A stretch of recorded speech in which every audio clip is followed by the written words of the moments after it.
Hi, my name is Romy. Welcome or welcome back to Start Pages. And it has been a while since I've posted or filmed a video, but we're not going to be talking about that.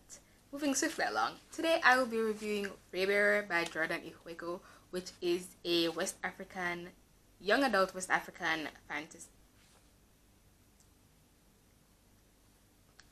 Hi, my name is Romy. Welcome or welcome back to Start Pages. Today, I'll be reviewing RayBearer by Jordan Ihuego, which is a young adult West African inspired fantasy about Tarisai, who is ordered by her mother, the lady, to go to the capital of the country or whatever to join the crown prince's council of siblings in order to kill him. That's the basic plot, and yes. So I gave this book 5 out of 5 stars. I am in love with this book. This book is one of my favorite books now. It's going to be a book that I reread. It's going to be on the list of books that I reread every year. So yes, I'm in love with this book. I only had one major critique about this book, and that is the fact that aside from the 4 main young characters, Tarisai, the prince, Dayo, Kira, and Sanjit, those 4 council siblings, aside from those characters, the other council siblings were barely important. They were not fleshed out very much. I don't remember their names. I don't remember much about them. They were just there to fluff up the story. The idea of the council siblings felt more important than the actual council siblings did to the story. So I feel like that could have been an aspect that was improved in the story. And while it didn't necessarily really negatively impact the story, I just feel like it could have been something that could have been a little bit better. So aside from that, everything, I felt it was 10 out of 10. So Tarisai is our narrator, and I am in love with Tarisai as a character. Her voice from when she was younger to before she had to join the council siblings, and then as she got to the capital and whatever, I just really loved being in her head. And then later on, when a bigger conflict happened, I just loved being in her head, and I loved watching her think. I always have a thing where I love to read these characters' thought processes and just how they go about solving the problems that they are placed into, issues that they are placed into. But Tarisai was just a really smart character. Even when she was they have to go through a trial or a series of trials.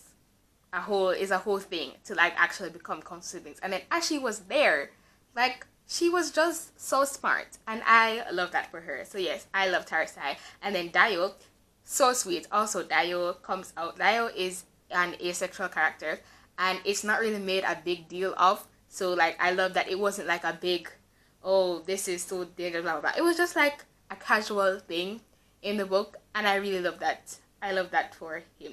And Sanjit is one of those tall, muscular characters who is really soft on the inside, and I loved him so much. And then Kira, best girl, 10 out of 10. Anyway, characters, amazing. I love the characters. Aside from, so the characters that were actually fleshed out, they were amazing. And then the concept of the lady, from before we got her backstory, she felt I could just tell she was going to be interesting, and then we actually got her backstory, and she is such a dynamic character. And then even with her backstory, she's and her relationship with Tarisai, Tarisai can't really decide what she feels about her mother, because she loves her as her mother, but then her relationship with her mother growing up, she finds out that it's not what she thought it was, and it was a whole thing. I loved reading about the dynamic between Tarisai and the lady, and how Tarisai is trying to figure out what she feels about the lady, and how she is, as she goes on, as she experiences more things, and her feelings about how she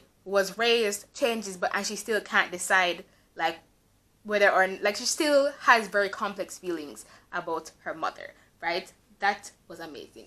And then the world building, I really loved it. And one of the things I noticed about this book in particular is as the book went on and the world building was, being built on and explored, if you had forgotten something, you're not going to forget for long, because the way how Jordan Ihuego wrote this book is that as you go along in the story, you are still reminded of the world, you're still reminded of all the information you need to know about the world, and it doesn't feel like you're reading the book and then it's a repeat info dump. It just feels like a natural part of the story and the storytelling, and I don't know how she did that, but that was amazing.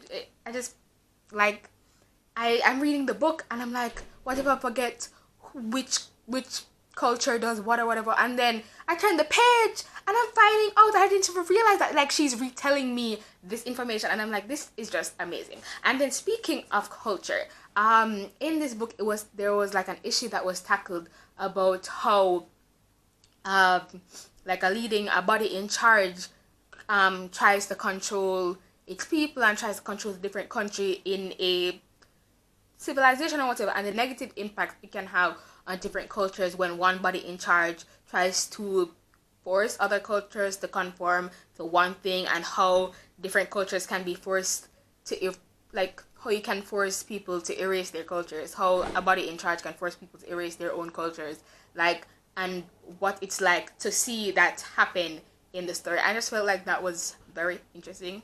So yes, listen, the conflicts that happened in the story, like, while there was like a major conflict that happened closer to the end of the book that gives us a cliffhanger for the next book, like, the minor conflicts that were happening, they were like foreshadowing things that I did not even imagine, but then when it was revealed, I was like, oh my god, that makes so much sense. So like, plot twist, the plot twists in this book, they were like a mystery thriller type plot twist, but they were like, the plot twists in this book were handled so well, because I am reading the book and I'm reading the foreshadowing and I'm just taking that in as part of the story, and then something is revealed and I'm like, oh my god, I remember when so and so happened, and I just feel like it was done so well.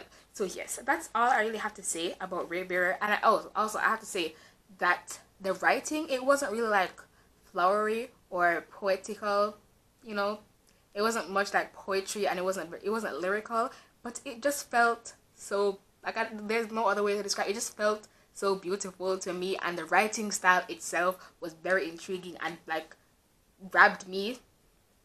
Like, the writing style, different from the actual plot, grabbed me. It's like both of those grabbed me, but the writing style was just amazing, right? So yes, props to Jordan Ifueko.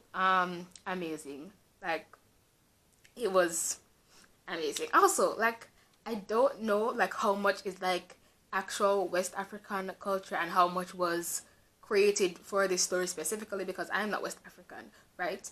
But everything just felt so amazing. Like, the cultures that were the bits and pieces of the different cultures that were written about in this book, they just felt so amazing, and they were fleshed out in the book. Like the way how it was written into the story, it was just amazing, and it was just, the RayBearer was just amazing. If you have not read RayBearer, go and read RayBearer. If you are planning to read RayBearer, move it up on your list, because it's just amazing. Okay, that's all I have to say. You can check my description for links to my other social medias and whatever else is down there. If you guys have any videos that like you want me to do, if you have any particular content that you want me to do, you can leave that in the comments, or you can leave it on my Twitter. Like, you can DM me on Instagram or Twitter or something, or like, if you want me to do something, just tell me. Like, I feel like book related, I feel like if I can manage to do it, I would be really excited to do that for you guys. Regarding liking, commenting, and subscribing, do what you want. Bye.